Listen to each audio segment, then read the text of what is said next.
Hello, I'm Paula Andrea Pyle, and you are here with me today for the next hour, and we're going to be engaging in mode of cosmic therapy. Now, what in the world is mode of cosmic therapy? I have tried week after week to explain it, but I can't. The reason I can't is because there is no definition for it. None. It's life. It's spontaneous. It's fun. It's unexpected. It's impractical. Practical? What a word, Mitzi. Hello, Mitzi, and hello, Sandy. Glad to have you aboard today. What did I just say? Impractical. I like the sound of that. Impractical. I wonder why we're going to have a B in our discussion today. Impractical. I'm really hearing that B. And I'm also hearing change directions. All right. Now, let me just sit here for 1 second, And I know, Mitzi, you try to follow me on these cameras. But which way am I supposed to be looking now? That way? This way? Any way I want to? Life is so totally unexpected. And no matter how much we plan for something to happen, it usually doesn't. And whatever does take place is less or more than whatever it is that we have planned. Another thing that we cannot do, and I emphasize this, Mitzi, we cannot do this. We cannot recreate an experience, no matter how much we would want to or how we would like to think that we can. We can't. We cannot recreate an experience. Whatever experience is taking place at that moment is that experience. Another one, if I tried to set up this set exactly like this and came in here and sit down and moved my hands and my eyes and my voice and said the same words, the experience would be different. Why? Because time would have elapsed. It would not be the same circumstance. It would not be the same situation. So when we try to spend time in our mind and efforts in trying to mull over, remember, dramatize a certain event, person, place, thing, it is never like what we think. So, mode of cosmic therapy. What is it I do? What is it that when I walk in here in Raleigh, in Channel 10, RTN, RTV, RTN TV, whatever that I do when I come in and sit down, it is totally off the cuff. There's nothing rehearsed. There's nothing planned. These books that are on this table, these are just a minute portion of the books that I have at home because I eat books like I eat food, and I enjoy both. And these books, I keep them packed up in these bags, and from one time to another, these particular books, I never look in them. Never. I've got others. And so when I open these books today and this hour, whatever comes out of them will be brand new. Though I have read these books countless hundreds of times, whatever sentence I pull out of this book, these papers, whatever, will be new and integrated. Meaning that we cannot dissect what is happening in our lives with any finite precision. There's the word, precision. We can interpret and we can analyze and we can talk about it and we can gossip about it and we can add our thoughts to it. But what is happening in the moment is brand new, but relevant and relative to the moment. Relevant and relative. So I am hearing also a T today in my words. That's what I'm doing. And I'm going to be up and down, Mitzi, up and down. up and down and all around, because we're going to see where this particular hour is going. I don't have a clue, you don't have a clue, and that's what makes it so exciting. If I had to sit here and read something, well, I couldn't do it. You know, there's nothing wrong with people reading things. Of course, you need prompters and all those things. But in my particular makeup, I can't do that. It has to be brand new. It has to be raw. It has to come as it comes, like life. It has to be what it is without our interpretation and intervention. We can intervene all we want to, and we can think that we are changing a situation, making it better or worse. But we're not. We're not making it better. And we're certainly not making it worse. It's going to be what it's going to be. Timeless. Life is a one-time deal. You're doing everything you're doing one time. And if you repeat it, it's not going to be the same. Even those words, you heard me say them when I opened up the show. You cannot repeat anything. And so even though I'm repeating these words are not repeated. Does that make sense? It's not supposed to. And so if you think, oh, well, when I hear that, I'm supposed to immediately dissect it, analyze it, take it apart, apply it to me, because certainly whatever's happening is happening in and around me, and I am the star of the show, so it's supposed to be relative to me, and it's supposed to matter to me. Or is it? Does it matter?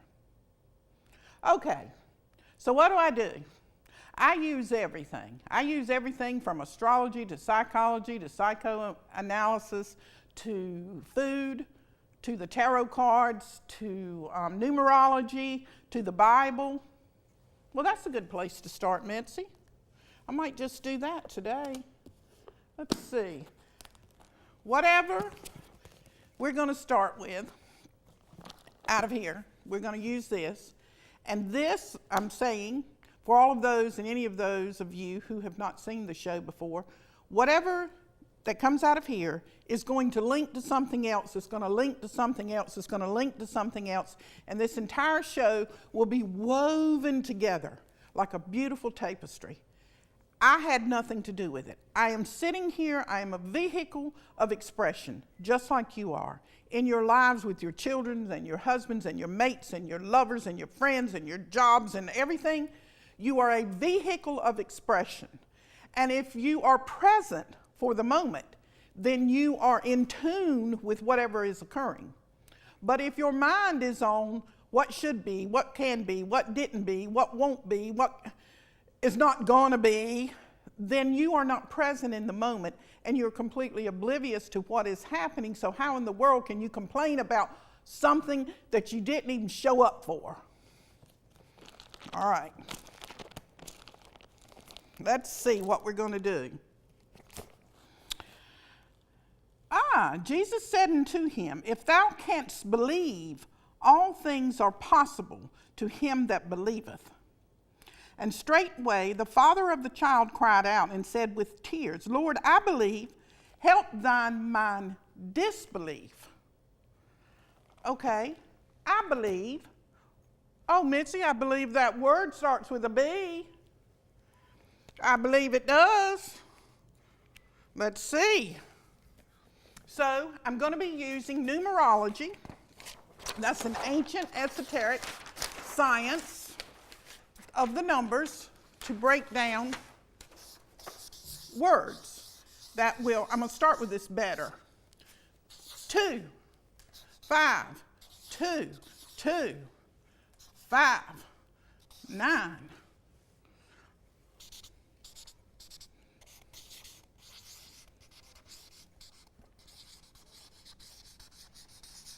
Okay, the relationship with something. We're always in a mindset of trying to improve something. We want more from the relationship than we are getting, it does not satisfy us. And so we are always in a mode of trying to improve, whether that is with our bodies, our jobs, our cars, our bank account. Anyway, 10, 2, 4, 6, 15. So this particular word, better, is God's number. A 25 is God's number because it's 7.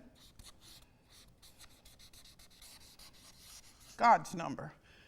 So the only better that can occur in our lives, and we are not capable of discerning it, as vainglorious creatures as we are, is discerned from God's level, whatever that means. We could be in the worst situations possible. I mean, the worst situations that you can imagine, or with a beast. I'm going to do it, Mitzi. There's another one. A beast of a person. We may be involved with a beast of a person, but from God's level, we are getting better. We are improving simply because we are involved in this situation or with this person. Now, that does not mean that we can validate ourselves when we are feeling really bad. Gosh, listen to these bees, Mitzi. When we're feeling really bad and saying, okay, I'm supposed to feel like this, so I'm going to continue to do this and I'm going to get this. No. Bingo, it just went away. When you do anything to get anything, as I've said on other shows, when you want something from someone or some situation, you're going to suffer. But let's see how we would be able to determine if something was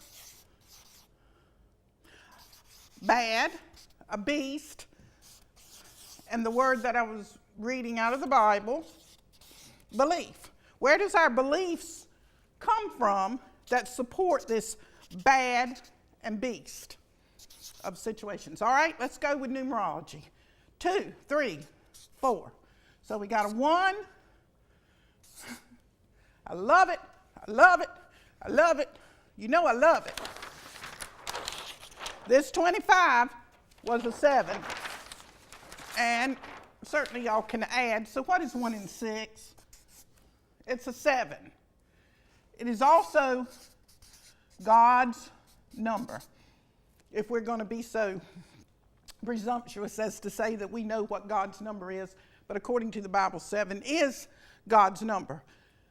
So bad can be very, very good. It can also be very beneficial. You don't have eyes to discern it.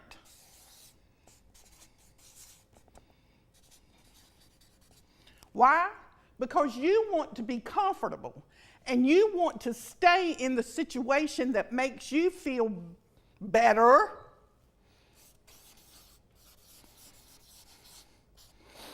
Better born. Better born. Better born. Better born. Let's borrow that concept a moment. All right, we'll come back to that. Let's go on to beast.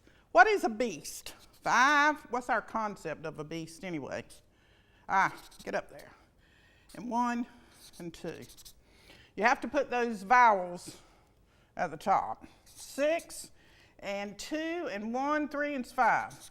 So it's an 11. Ooh, it's an 11. A beast is an 11. So a beast is not singular. It's not singular. It is not something outside of ourselves.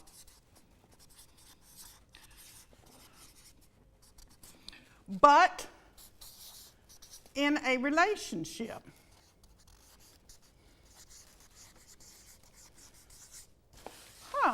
Let's talk about that. The beast is an 11. So at the heart of it, the heart of a beast, there is conflict, it says. The heart of a beast, the heart, and I'm speaking of vowels in numerology, the heart of a beast is conflict. And the personality of a beast, whatever that word is to you, is experience. So what you're having to do when you think you're involved with a beast of a person or a beast of a situation or a beast of an event is you're having a very intimate relationship with yourself.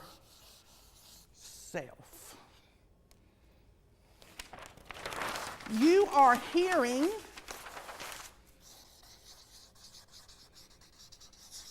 the words buried, Bitsy, we got to do that one, buried within yourself that need to be addressed.